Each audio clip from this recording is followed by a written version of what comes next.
Να σας καλωσορίσουμε που ήρθατε, που ανταποκριθήκατε στο κάλεσμά μας για να συμμετέχετε στην πολιτική συγκέντρωση του Μιλάμδα Κουκουέ. Εργαζόμενοι, άνεργοι, δημοκράτες, αγωνιστές του αριστερού και κομμουνιστικού κινήματος. Οι ευρωεκλογές της 25ης του Μάη διεξάγονται σε ιδιαίτερα δύσκολες συνθήκες για τον αγώνα του ελληνικού λαού, για τον αγώνα όλων των λαών της Ευρώπης, σε συνθήκες καπιταλιστικής κρίσης και άγριας ιμπεριαλιστικής επίθεσης. Η εργατική τάξη και οι λαοί της Ευρώπης, αντιμέτωποι χρόνια τώρα με την αντιδραστική πολιτική του Μάστριχτ και της ΟΝΕ και με τα σύμφωνα σταθερότητας και τα 5 τελευταία χρόνια με την καταστροφική οικονομική κρίση του καπιταλιστικού συστήματος, γίνονται αντικείμενο της πιο άγριας εκμετάλλευσης και καταπίεσης. Δεκάδες εκατομμύρια εργαζόμενοι πετιούνται στην ανεργία. Όλες οι μεταπολεμικές εργατικές κατακτήσεις κατεδαφίζονται με ταχύτητα και επιβάλλεται μια αιματηρή εξοντωτική λιτότητα στην εργατική τάξη και τους λαούς της Ευρώπης, προκειμένου το ευρωπαϊκό μονοπωλιακό κεφάλαιο να μεγιστοποιήσει τα κέρδη του και να εξασφαλίσει καλύτερους όρους ανταγωνισμού απέναντι στα άλλα διεθνή ιμπεριαλιστικά κέντρα. Ταυτόχρονα οι αστικές τάξεις των χωρών της Ευρωπαϊκής Ένωσης καρατομούν τα δημοκρατικά δικαιώματα και τις πολιτικές ελευθερίες, δυναμώνουν την αστυνόμευση και την καταστολή και με τα αντικομμουνιστικά μνημόνια δημιουργούν πολιτικές συνθήκες συκοφάντησης και περιορισμού της κομμουνιστικής ιδεολογίας και δράσης. Σε πανευρωπαϊκό επίπεδο διαμορφώνεται μια αντιδραστική συμμαχία των κυρίαρχων τάξεων σε βάρος των λαών και ανοίγεται ο δρόμος στις πιο ακραίες αντιδραστικές φασιστικές δυνάμεις. Η υπαγωγή της Ελλάδας σε διεθνή οικονομικό έλεγχο και επιτήρηση από την Ευρωπαϊκή Ένωση και το Διεθνές Νομισματικό Ταμείο κατέδειξε το ρόλο του δυνάστη που ασκεί πάνω στη χώρα μας ο ιμπεριαλισμός και αποκάλυψε τον αντιδραστικό χαρακτήρα της ντόπιας μεγαλοαστικής τάξης, καθώς και την ξενόδουλη πολιτική των αστικών κομμάτων που εξασφαλίζει τα ταξικά συμφέροντα της ντόπιας ολιγαρχίας και πάνω απ' όλα τα συμφέροντα των ξένων προστατών της με τη ληστρική εκμετάλλευση του λαού. Η βαριά δοκιμασία που περνάει τώρα ο λαός μας, μια δοκιμασία από τις μεγαλύτερες στη μεταπολεμική ιστορία του, πηγάζει από αυτή την κατάσταση. Σήμερα βοούν τα ολέθρια αποτελέσματα της περιβόητης στρατηγικής της ελληνικής οικονομικής ολιγαρχίας και των πολιτικών κομμάτων της για ένταξη στην ΕΕ και αργότερα στην ΟΝΕ και το λεγόμενο ισχυρό ευρώ. 12 χρόνια έχουν περάσει από την πανηγυρική εισαγωγή του ευρώ την 1η του Γενάρη του 2002, την εποχή της κυβέρνησης Σιμίτη, όπου οι εξυγχρονιστικοί μύθοι περί ισχυρής Ελλάδας κατέκλυζαν τη χώρα για να διαψευστούν παταγωδώς 8 χρόνια αργότερα, το Μάη του 10,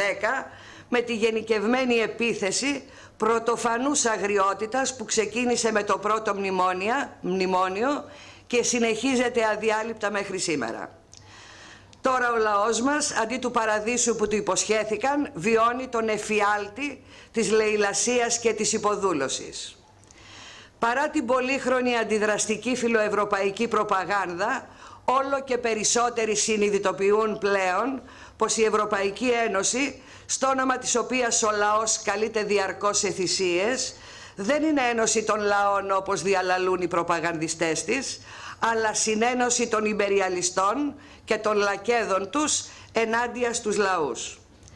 Ένας ιμπεριαλιστικός συνασπισμός που στρέφεται ενάντια στους λαούς και γίνεται θηλιά για την εργατική τάξη, την αγροτιά, τα πλατιά λαϊκά στρώματα.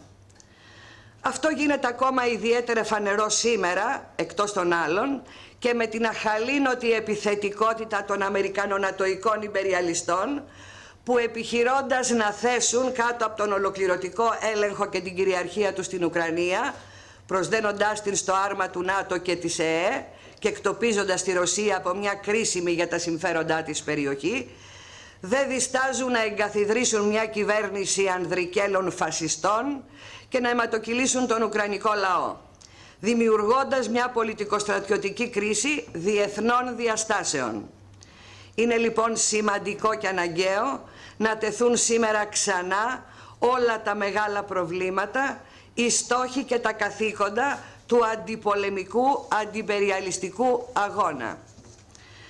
Συναγωνιστές, καλούμε κάθε εργαζόμενο δημοκράτη και πατριώτη κάτω από το φως όλων αυτών των οδυνηρών εξελίξεων να παλέψει για να ανατραπεί η πολιτική της φτώχειας, της ανεργίας και της υποτέλειας, για την απαλλαγή της χώρας και του λαού από τα δεσμά της ιμπεριαλιστικής Ευρωπαϊκής Ένωσης και της ντόπιας πλουτοκρατικής ολιγαρχίας. Αγώνας για την έξοδο της χώρας μας από την ΕΕ σημαίνει πρώτα και κύρια αγώνας ενάντια στην αντιλαϊκή πολιτική της κυβέρνησης Σαμαρά για την ανατροπή των αντεργατικών μέτρων που πέρασαν και αυτών που έρχονται για την ανατροπή των μνημονίων της υποδούλωσης. Ο αδιάκοπος αγώνας ενάντια στην πολιτική της φτώχειας, της ανεργίας, της ιμπεριαλιστικής εξάρτησης και της υποτέλειας που εφαρμόζουν οι κυβερνήσεις της άρχουσας τάξης είναι ο μόνος δρόμος και η πραγματική διέξοδος για τις λαϊκές μάζες για δουλειά, ειρήνη, δημοκρατία, εθνική ανεξαρτησία. Το λόγο ο σύντροφος Δημήτρης Κοντοφάκας. Εργαζόμενοι, άνεργοι, νέοι και νέες. Καθώς συμπληρώνονται 4 χρόνια επιβολής των βάρβαρων μνημονίων, η κυβέρνηση Σαμαρά με τη στήριξη των ξένων και ντόπιων κηδεμόνων της και τη βοήθεια των αστικών προπαγανδιστικών μέσων επιδίδεται σε μια επιχείρηση εξαπάτησης και εκτόνωσης της λαϊκής αγανάκτησης, προβάλλοντας τα μεγάλα τάχα επιτεύγματα του πρωτογενούς πλεονάσματος και της εξόδου της χώρας στις αγορές και τα μυθεύματα περί της αλλαγής σελίδας με το τέλος των μνημονίων και τη δίθεν επιστροφή στην ανάπτυξη. Κάτω από αυτόν τον προεκλογικό ελιγμό περί του τέλους των δεινών για τον ελληνικό λαό και την προεκλογική απάτη με το εξευτελιστικό επίδομα του κοινωνικού πλεονάσματος, επιχειρείται η συγκάλυψη της εφιαλτικής πραγματικότητας που απλώνεται από τη μια άκρη της χώρας μέχρι την άλλη. Ταυτόχρονα, οι δυνάμεις της συγκυβέρνησης, η Νέα Δημοκρατία και το ΠΑΣΟΚ κινδυνολογούν ακατάσχετα με προφανή στόχο τον εκφοβισμό του λαού και την υφαρπαγή της ψήφου του, επισύοντας σαν φόβητρο εκβιαστικά διλήμματα του τύπου σταθερότητα ή αστάθεια, ομαλότητα ή εκτροχιασμός, ΕΕ και ευρώ ή δραχμή και καταστροφή. 2 χρόνια τώρα η κυβέρνηση Σαμαρά, παίρνοντας τη σκητάλη από τις κυβερνήσεις Παπαδήμου και Παπανδρέου, επιτίθεται με μανία και κατεδαφίζει τα εργατικά και λαϊκά δικαιώματα και κατακτήσεις, αλυσοδένοντας το λαό και υποδουλώνοντας τη χώρα. Κάτω από τις προσταγές και τον νεοπικιακό έλεγχο της Ευρωπαϊκής Ένωσης και του Δούνου του, οι κυβερνητικοί συνεταίροι, η Νέα Δημοκρατία και το ΠΑΣΟΚ, με τα απανωτά αντιλαϊκά μέτρα που επιβάλλουν, άπλωσαν από τη μια ως την άλλη άκρη της Ελλάδας τη φτώχεια, την ανεργία και την εξαθλίωση. Επέβαλαν άγριες καρατομήσεις στα μεροκάματα, τους μισθούς, τις συντάξεις, στο εφάπαξ και σε όλα τα κοινωνικά επιδόματα. Διέλυσαν το θεσμό της Εθνικής Συλλογικής Σύμβασης και των κλαδικών συλλογικών συμβάσεων, που αντικαταστάθηκαν από τις ατομικές συμβάσεις εργασίας, διαμορφώνοντας ένα καθεστώς εργασιακής ζούγκλας. Εκτόξευσαν την ανεργία στο 28%, με την ανεργία των νέων να ξεπερνά το 60%. Κατάργησαν οριστικά το 13ο και 14ο μισθό στους δημόσιους υπαλλήλους και τους συνταξιούχους, εξαπέλυσαν καταιγισμό φορολιστικών μέτρων. Επέβαλαν υπέρογγες αυξήσεις στα τιμολόγια των κοινωνικών υπηρεσιών, οδήγησαν χιλιάδες εργαζόμενους στο δημόσιο τομέα στην εφεδρεία παύλα απόλυση. Αύξησαν τα όρια συνταξιοδότησης στα 67 χρόνια, κατεδάφισαν το δημόσιο σύστημα υγείας, παιδείας και πρόνοιας, με κλείσιμο και συγχωνεύσεις νοσοκομείων και σχολείων. Ξεπούλησαν κρατικές επιχειρήσεις και εκποίησαν δημόσιο πλούτο. Για να επιβάλλουν τα αντεργατικά μέτρα οι κυβερνήσεις των μνημονίων εξαπέλυσαν την πιο άγρια αστυνομική βία και τρομοκρατία, προκειμένου να κάμψουν και να καθυποτάξουν τις μεγάλες απεργιακές εργατικές κινητοποιήσεις και την αντίσταση του αγωνιζόμενου λαού. Η κυβερνητική πολιτική της φτώχειας, της ανεργίας και της υποτέλειας συνδέεται άμεσα και στενά με την επιβολή ενός αντιδραστικού πολιτικού καθεστώτος άγριας καταπίεσης, αιματηρών αστυνομικών επιθέσεων, κατάπνιξης των δημοκρατικών δικαιωμάτων και ελευθεριών του λαού. Σχεδόν όλες οι μεγάλες πανεργατικές κινητοποιήσεις χτυπήθηκαν από τις βάναυσες επιθέσεις των ΜΑΤ, που μετέτρεπαν κάθε φορά το κέντρο της Αθήνας και των άλλων μεγάλων πόλεων σε πεδίο καταστολής με τα χημικά αέρια, τους τραυματισμούς και τις συλλήψεις εκατοντάδων διαδηλωτών. Όλα αυτά τα βάρβαρα μέτρα που συνεπάγονται μια κολοσιαία λαϊκή αφέμαξη δεκάδων δισεκατομμυρίων ευρώ και κατευθείαν μετάγγισή τους στους ιμπεριαλιστές δανειστές, στο ξένο και ντόπιο μονοπωλιακό κεφάλαιο, η υποτελής κυβέρνηση Σαμαρά θέλει να τα σκεπάσει με την κάλπικη προπαγάνδα της, με το λαθρεμπόριο ελπίδας, με την ασύστολη δημαγωγία περί του τέλους των μνημονίων, με τα ψίχουλα που διαμοιράζει.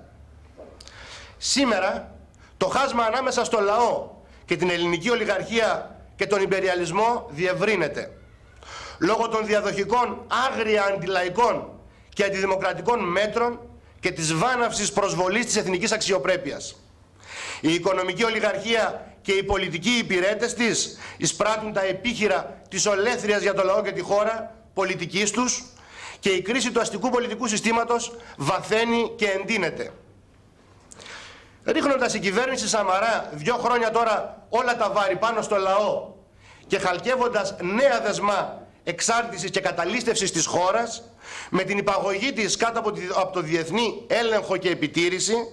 αναπαράγει και οξύνει όλες τις εσωτερικές αντιθέσεις. Καμιά αντιδραστική τάξη και σταθερότητα δεν μπορεί να στηριχτεί πάνω στην πείνα, την εξαθλίωση και τη δυστυχία του λαού.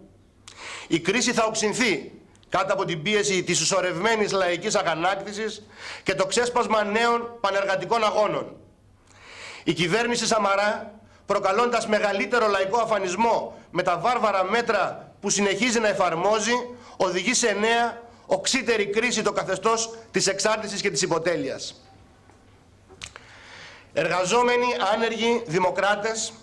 οι αυτοδιοικητικές και ευρωπαϊκές εκλογές διενεργούνται σε ένα εξαιρετικά ασταθές και ρευστό πολιτικό περιβάλλον. Παρόλο που δεν έχουν σαν αντικείμενο τη διακυβέρνηση της χώρας, προσλαμβάνουν το χαρακτήρα κρίσιμης κεντρικής πολιτικής μάχης και τα όποια αποτελέσματά τους θα πυροδοτήσουν σημαντικές πολιτικές εξελίξεις. Η μεταπολιτευτική σταθερότητα του αστικού πολιτικού συστήματος με τη διασφαλισμένη εναλλαγή στην κυβερνητική εξουσία του ΠΑΣΟΚ και της Νέας Δημοκρατίας αποτελεί μακρινή ανάμνηση. Σήμερα τα 2 αυτά κόμματα, άλλοτε κύριοι πυλώνες της κυριαρχίας, της ντόπιας οικονομικής ολιγαρχίας και του ιμπεριαλισμού, αποτελούν θλιβερά υπολείμματα του κρατεού παρελθόντος τους και δοκιμάζονται από οξύτατες εσωκομματικές αντιπαραθέσεις και γενικευμένη κρίση, με τις συνεχείς αποσκυρτήσεις στελεχών και βουλευτών τους να απειλούν την κυβερνητική βιωσιμότητα. Αντιμετωπίζοντας τις ευρωεκλογές σαν εισαγωγή στην μεγάλη μάχη για τη διατήρηση της κυβερνητικής εξουσίας, η Νέα Δημοκρατία και το ΠΑΣΟΚ θέτουν ψεύτικα, εκβιαστικά διλήμματα και επιδίδονται καθημερινά σε ανούσιες κοκορομαχίες και ακατάσχετη λογοκοπία, αποσιωπώντας τα πραγματικά μεγάλα προβλήματα. Η Νέα Δημοκρατία επιχειρεί να αποσυνδέσει τα αποτελέσματα των ευρωεκλογών από την τύχη της κυβέρνησης, έτσι ώστε να διαχειριστεί μια ενδεχόμενη εκλογική ήττα ως μικρής πολιτικής σημασίας ζήτημα για τις μετεκλογικές πολιτικές εξελίξεις. Ο Σαμαράς προσπαθεί να κρύψει το βαθιά αντιλαϊκό και ξενόδουλο χαρακτήρα της πολιτικής του και αυτοπροβάλλεται ως ο εθνικός αναμορφωτής. Η θρασίτατη κυβερνητική προπαγάνδα περί επιτυχιών και επιτευγμάτων οι υποσχέσεις και ψευδολογίες για το τέλος των μνημονίων, τα εκφοβιστικά διλήμματα και οι ανοιχτοί εκβιασμοί έχουν ως στόχο ένα εκλογικό αποτέλεσμα που, αν δεν καταγράψει την εκλογική πρωτιά της Νέας Δημοκρατίας, θα είναι τουλάχιστον διαχειρίσιμο και θα διασφαλίζει την πολιτική επιβίωση του Σαμαρά και της Νέας Δημοκρατίας σε ρόλο κύριας δύναμης του αστικού πολιτικού συστήματος και των επίδοξων κυβερνήσεων. Ο κυβερνητικός εταίρος της Νέας Δημοκρατίας, το ΠΑΣΟΚ, εμφανίζοντας σημάδια πλήρους κατάρρευσης, καταφεύγει σε αλλεπάλληλες μεταμφιέσεις. Κίνηση των 58 αρχικά, ελιά τώρα, και αναγκάζεται να αναγάγει τις εκλογές σε ζήτημα ζωής και θανάτου για την κυβέρνηση. Ο Βενιζέλος, σε μια απεγνωσμένη προσπάθεια να αποτρέψει το μοιραίο, καθημερινά πλέον επαναλαμβάνει το δικό του εκβιαστικό δίλημμα. Χωρίς ΠΑΣΟΚ ή ελιά δεν υπάρχει κυβέρνηση. Αντλώντας ψήφους βασικά από την ίδια εκλογική δεξαμενή με τη Νέα Δημοκρατία, πασχίζει για μια εκλογική καταγραφή της ελιάς που δεν θα αμφισβητεί το δικό του ρόλο ως Προέδρου του ΠΑΣΟΚ και Αντιπροέδρου της κυβέρνησης Σαμαρά, και αν είναι δυνατόν θα αναδεικνύει το ΠΑΣΟΚ και την ελιά σε κύριο πόλο ανασύνθεσης της κατακερματισμένης κεντροαριστεράς έναντι της Δημάρ, του Ποταμιού και του Παπανδρέου. Μπροστά στον κίνδυνο μιας μεγαλύτερης πολιτικής αποσταθεροποίησης,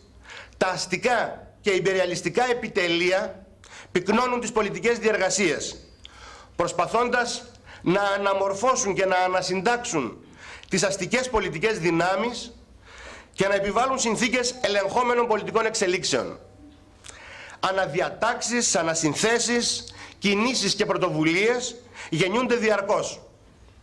Η σκανδαλώδης πριμοδότηση και εκτόξευση του θολού ποταμιού, του περιφερόμενου αρχηγίσκου Θοδωράκη, ενός πλήρους ελεγχόμενου ασπόνδυλου μορφώματος που επινοήθηκε για να παίξει το ρόλο φράγματος σε ανεπιθύμητες για τους κρατούντες εξελίξεις, είναι ενδεικτική. Στείνουν από τη μια μεριά και πριμοδοτούν δίπλα στα υπάρχοντα νέα πολιτικά αναχώματα σε μια αγχώδη προσπάθεια να δημιουργήσουν πολιτικές εφεδρίες, ενώ από την άλλη οι μπαλτάκοι των μηχανισμών της αντιλαϊκής εξουσίας μηχανοραφούν και συνομιλούν για τα παρεπόμενα με τους φασίστες. Η διάβλη επικοινωνίας, όπως αποκαλύφθηκε, της Νέας Δημοκρατίας με τη Χρυσή Αυγή είναι ανοιχτή. Η κυβέρνηση Σαμαρά παριστάνει τώρα τον εγγυητή της δημοκρατίας,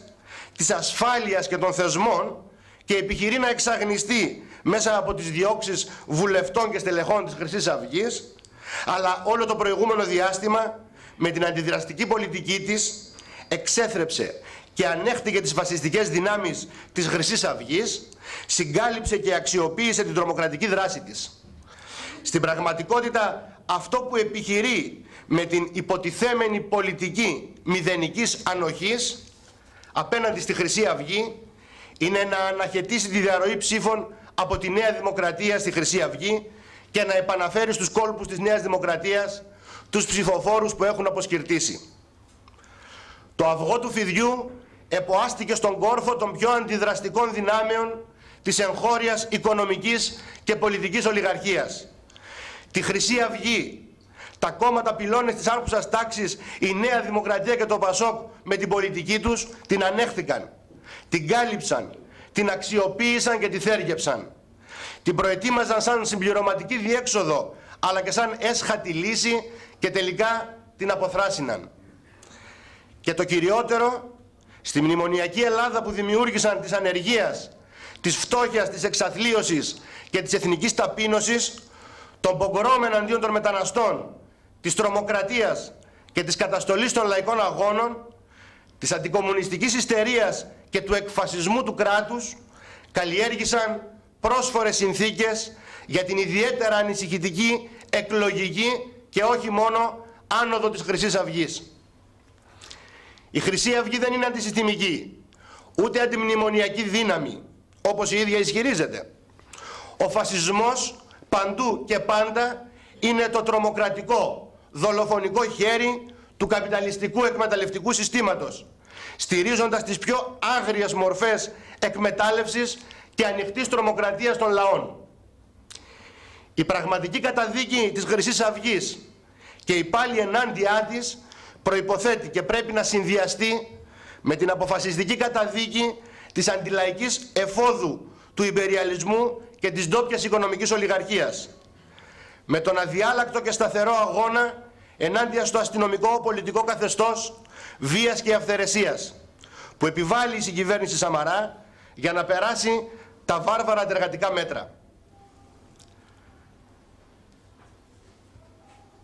Εργαζόμενοι άνεργοι, δημοκράτες και αγωνιστές του αριστερού και κομμουνιστικού κινήματος, το πραγματικό πρόβλημα μπροστά στις νέες αντιλαϊκές, αντικοινωνικές θύελες που έρχονται μετά τις εκλογές δεν είναι πια αστικά κόμματα ή ποιος αντιδραστικός φιλοευρωπαϊκός συνασπισμός κομμάτων θα κληθεί να συνδιαχειριστεί την κρίση, αλλά να χτιστεί βήμα-βήμα ένα ισχυρό, λαϊκό, αντιπεριαλιστικό κίνημα. Ένα παλαϊκό μέτωπο αντίστασης ικανό να αποκρούσει τα βάρβαρα αντεργατικά μέτρα και να προασπίσει αποτελεσματικά τα άμεσα οικονομικά και κοινωνικά συμφέροντα του εργαζόμενου λαού και να τον ενώσει πάνω στα γενικά και πανεθνικά αιτήματα. Ο αδιάκοπος αγώνας ενάντια στην πολιτική της φτώχειας, της ανεργίας, της υπεριαλιστικής εξάρτησης και της υποτέλειας είναι ο μόνος δρόμος και η πραγματική διέξοδος για τις λαϊκές μάζες, για την απαλλαγή της χώρας από τα δεσμά της υπεριαλιστικής κυριαρχίας, για έξοδο από την Ευρωπαϊκή Ένωση και το ΝΑΤΟ, για δουλειά, ειρήνη, δημοκρατία, εθνική ανεξαρτησία και σοσιαλισμό.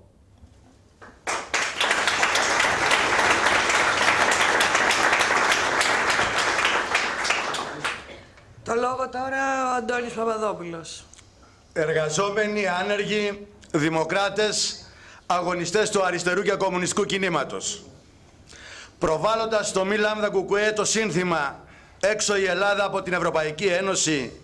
κάτω τα μνημόνια της πείνας, της εξάρτησης και της υποτέλειας», θέλει να εκφράσει τις αγωνιστικές διαθέσεις πλατιών λαϊκών μαζών που ασφικτιούν κάτω από την πολιτική των ντόπιων κυβερνήσεων απέναντι στην Ευρωπαϊκή Ένωση,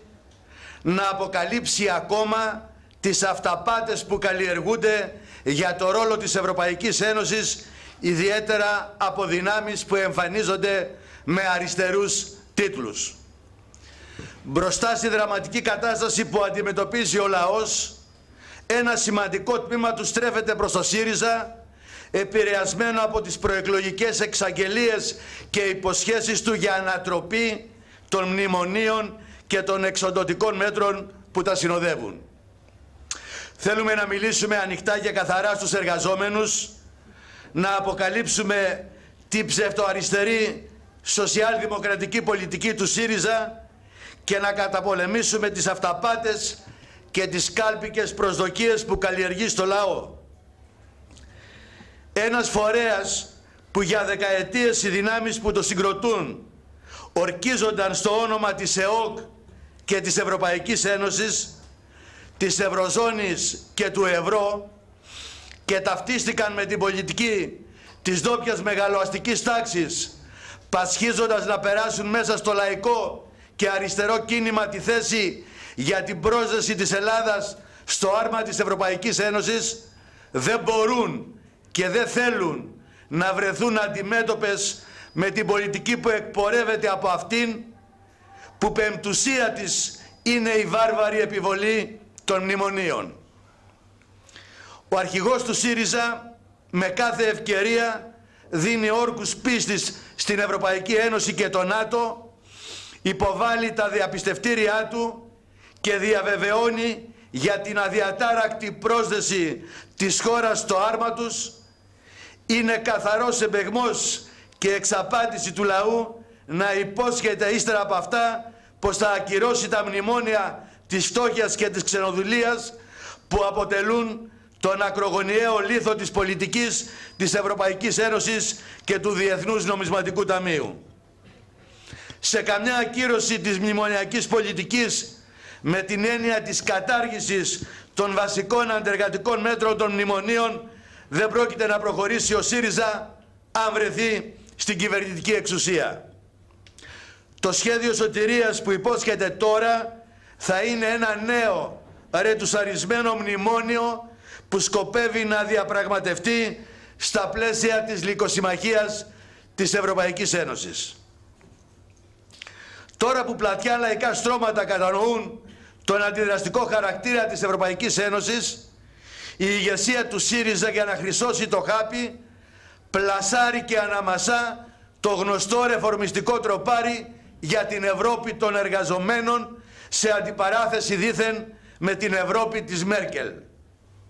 Όλη αυτή η ρετουσαρισμένη προπαγάνδα της σοσιαλδημοκρατίας και του ρεφορμισμού για την Ευρώπη των εργαζομένων έρχεται να εξοραίσει τον αντιδραστικό χαρακτήρα της Ευρωπαϊκής Ένωσης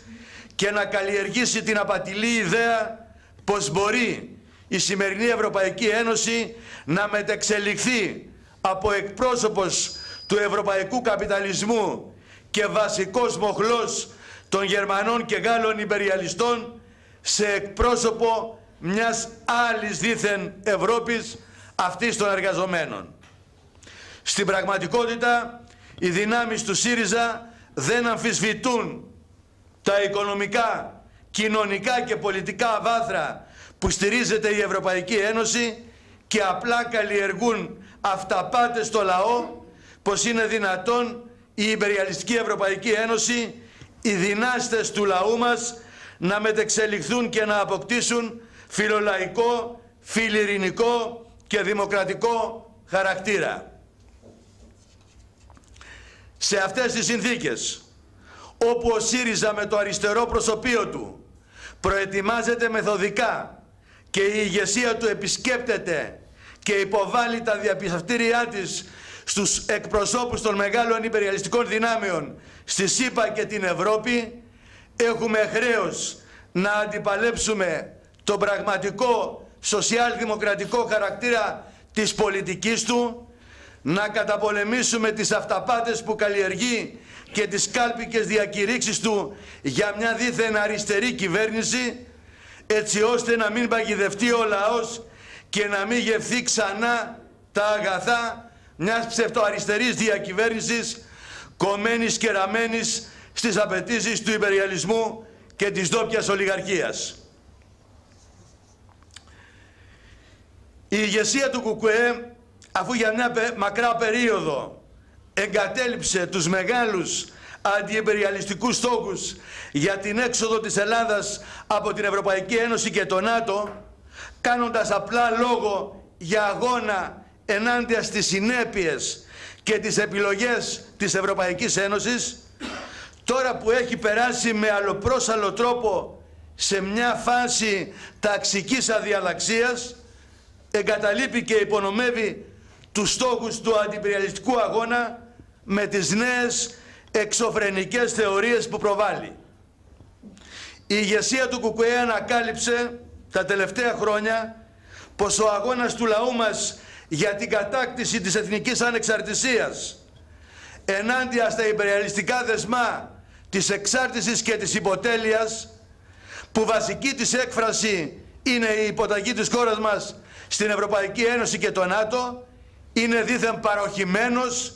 δεν έχει κανένα περιεχόμενο, τον απαρνιέται και τον εξοβελίζει. Όταν αποκαλύπτεται πως το ντόπιο καθεστώς της εξάρτησης παίρνει τη μορφή μιας απροκάλυπτης ξενοκρατίας, όπου Ευρωπαίοι και Αμερικάνοι υπεριαλιστές έχουν μετατρέψει την ελληνική επικράτεια σε οικονομική μπανανία που την κατευθύνουν πολιτικά οι ξένοι γκαουλάιτερ, οι διάφοροι Ράιχεμπαχ και Σία, η ηγεσία του ΚΚΕ προβάλλει τη θεωρία πως η αστική τάξη της χώρας μας, που από τα γενοφάσκια της είναι ξενόδουλη, έχει ως δια μαγείας καταστήσει την Ελλάδα χώρα κυρίαρχη και ανεξάρτητη, χωρίς ξένα αφεντικά και εξαρτήσεις. Στη βάση αυτή διαγράφει κάθε αναφορά στην υπεριαλιστική εξάρτηση και καταπίεση και στρέφει τα πυρά της ενάντια σε όσους μάχονται για το γκρέμισμα της υπεριαλιστικής κυριαρχίας και την κατάκτηση της εθνικής ανεξαρτησίας. Στην πραγματικότητα η ηγεσία του ΚΚΕ εξοραίζει το σημερινό σύστημα της εξάρτησης και της υποτέλειας, συγκαλύπτει την οικονομική, πολιτική και στρατιωτική επικυριαρχία του υπεριαλισμού και υπονομεύει τον αντιυπεριαλιστικό αγώνα του λαού μας. Στην ίδια κατεύθυνση κινούνται και μια σειρά οργανώσεις που συνασπίζονται στα πλαίσια της ανταρσία.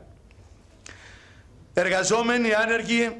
αγωνιστές του αριστερού και κομμουνιστικού κινήματος. Σε συνθήκες δραματικής επιδείνωσης της θέσης των εργαζομένων, με την αφέμαξη και των πιο πενιχρών πόρων της λαϊκής οικογένειας, όπου η συντριπτική πλειοψηφία του πληθυσμού χτυπιέται βάναυσα από τα μέτρα των μνημονίων και καταδικάζεται σε αργό θάνατο, ο μόνος δρόμος σωτηρίας είναι η παλαϊκή αντίσταση και πάλι. Για μας, για το μη λάμδα κουκουέ, ο αγώνας της εργατικής τάξης και του λαού πρέπει να έχει στο επίκεντρό του τα αιτήματα πάλης για την ανατροπή των μνημονίων, την ανατροπή των αντεργατικών μέτρων που πέρασαν και αυτών που έρχονται, τη σταθερή διεκδίκηση και επανακατάκτηση των εργατικών και λαϊκών δικαιωμάτων που καταργήθηκαν, σε σύνδεση πάντα με τα γενικότερα αιτήματα πάλης για την ανατροπή συνολικά της κυβερνητικής πολιτικής, τον αγώνα για την έξοδο από την Ευρωπαϊκή Ένωση και το ΝΑΤΟ και το γκρέμισμα της υπεριαλιστικής κυριαρχίας. Τα 4 τελευταία χρόνια, πάνω στο έδαφος που διαμόρφωσε η βάρβαρη αντεργατική πολιτική των αστικών κυβερνήσεων και το ίδιο το εκμεταλλευτικό καπιταλιστικό σύστημα, αναπτύχθηκαν παρατεταμένοι αγώνες, μεγάλες πανεργατικές, πανελλαδικές, απεργιακές κινητοποιήσεις, δείχνοντας έμπρακτα τη δύναμη του μαζικού πανεργατικού παλαϊκού αγώνα. Όσο όμως αυτοί οι αγώνες δεν αναπτύσσονται, δεν συνδέονται με μια επαναστατική ιδεολογία και πολιτική που μπορεί να τους ενοποιεί, να τους ανυψώνει σε ένα ανώτερο επίπεδο και να τους δίνει σταθερή προοπτική και ευρύτερους στόχους, οι αγώνες αυτοί δεν θα ξεφεύγουν από το σημερινό επίπεδο των ρεφορμιστικών αυταπατών και οι εργαζόμενοι δεν θα μπορούν να υπερασπίσουν αποτελεσματικά τα ζωτικά τους συμφέροντα, να ανατρέψουν τα αντεργατικά μέτρα, πολύ περισσότερο να πάνε σε αποφασιστικές αναμετρήσεις με τα μονοπόλια και τον υπεριαλισμό. Εξακολουθεί το επίπεδο ανάπτυξης του λαϊκού κινήματος να είναι αναντίστοιχο προς το μέγεθος της αντιδραστικής επίθεσης, γεγονός που συνδέεται με την υποχώρηση και υπόσκαψη του αριστερού και κομμουνιστικού κινήματος που έχει προκαλέσει η πολύχρονη κυριαρχία του ρεβιζιονισμού,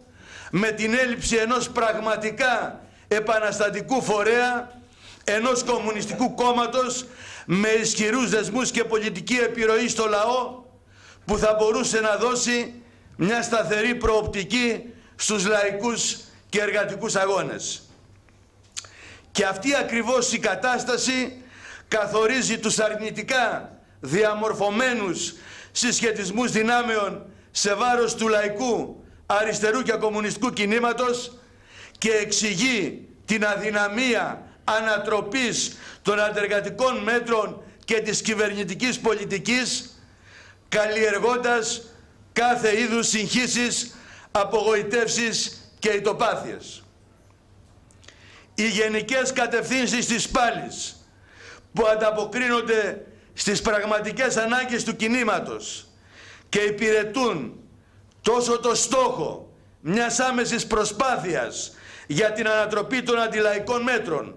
όσο και την προώθηση των μακροπρόθεσμων στόχων, θα ανοίξουν το δρόμο τους στην πορεία των λαϊκών αγώνων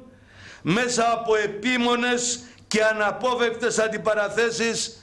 με σοσιαλδημοκρατικές οπορτουνιστικές θέσεις και πρακτικές.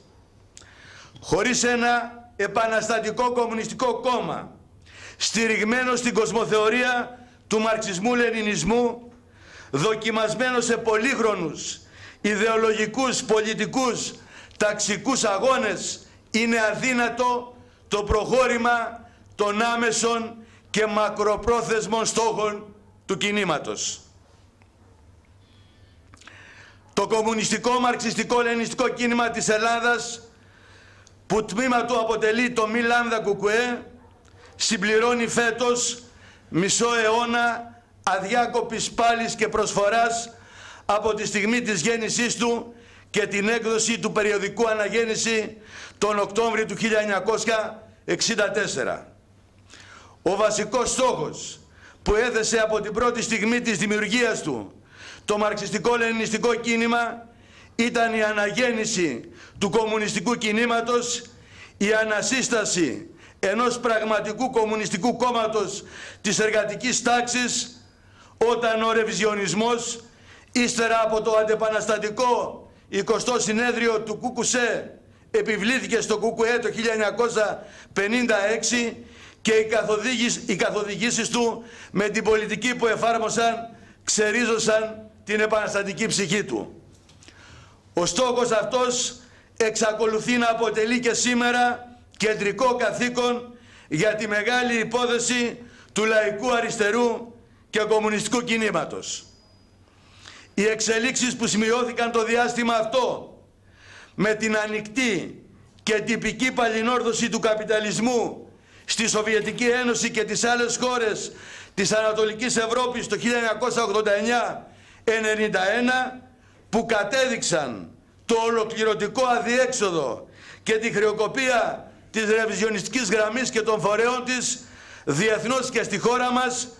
έθεσαν ακόμα πιο επιτακτικά το ζήτημα της ανασυγκρότησης του κομμουνιστικού κινήματος και της αναδημιουργίας του επαναστατικού κόμματος της εργατικής τάξης, που θα ξαναγίνει ο εμπνευστής, ο οργανωτής και ο καθοδηγητής των νέων αγώνων του λαού μας για μια Ελλάδα δημοκρατική, ανεξάρτητη και σοσιαλιστική. Για την αναγέννηση μιας τέτοιας αριστεράς και την αναδημιουργία ενός τέτοιου κομμουνιστικού κόμματος αγωνίζεται το Μη Λάμδα Κουκουέ. Μια κομμουνιστική αριστερά που δεν θα υποκλίνεται στην υπεριαλιστική πίεση και πολύ περισσότερο δεν θα γίνεται σημεοφόρος της Ευρωπαϊκής Ένωσης όπως κάνει ο ΣΥΡΙΖΑ, αλλά θα έχει στη σημαία του τους μεγάλους στόχους του λαϊκού αντιυπεριαλιστικού αγώνα ενάντια στην εξάρτηση και την εθνική υποτέλεια, ενάντια στους πολέμους και τις επεμβάσεις των υπεριαλιστών, ενάντια στα βάρβαρα μνημόνια της φτώχειας και της ανεργίας, για να φύγει η χώρα μας από το ΝΑΤΟ και την Ευρωπαϊκή Ένωση και να κλείσουν οι αμερικάνικες βάσεις. Πάνω σε αυτή τη βάση, το Μη Λάμδα Κουκουέ καλεί τους εργαζόμενους να καταψηφίσουν αποφασιστικά τη Νέα Δημοκρατία, το ΠΑΣΟΚ, τα φασιστικά εκτρώματα και όλα τα αστικά αναχώματα. Να απορρίψουν σταθερά τη συμβιβαστική σοσιαλδημοκρατική πολιτική του ΣΥΡΙΖΑ και του ρεβιζιονιστικού Κουκουέ. Πάνω στη βάση αυτών των στόχων, το Μη Λάμδα Κουκουέ καλεί τους αγωνιστές του λαϊκού, αριστερού και κομμουνιστικού κινήματος να βαδίσουμε από κοινού ενάντια στη φιλοπόλεμη πολιτική του υπεριαλισμού και των ντόπιων λακέδων του, για να ανοίξει ένας νέος δρόμος για το κίνημα σύμφωνα με τις προσδοκίες και τα ιδανικά των κομμουνιστών και όλων των λαϊκών αγωνιστών. Η ενίσχυση, το δυνάμωμα του Μη Λάμδα Κουκουέ αυτό το στόχο υπηρετεί. Ψηφίστε, στηρίξτε το Μη Λάμδα Κουκουέ. Σας ευχαριστώ.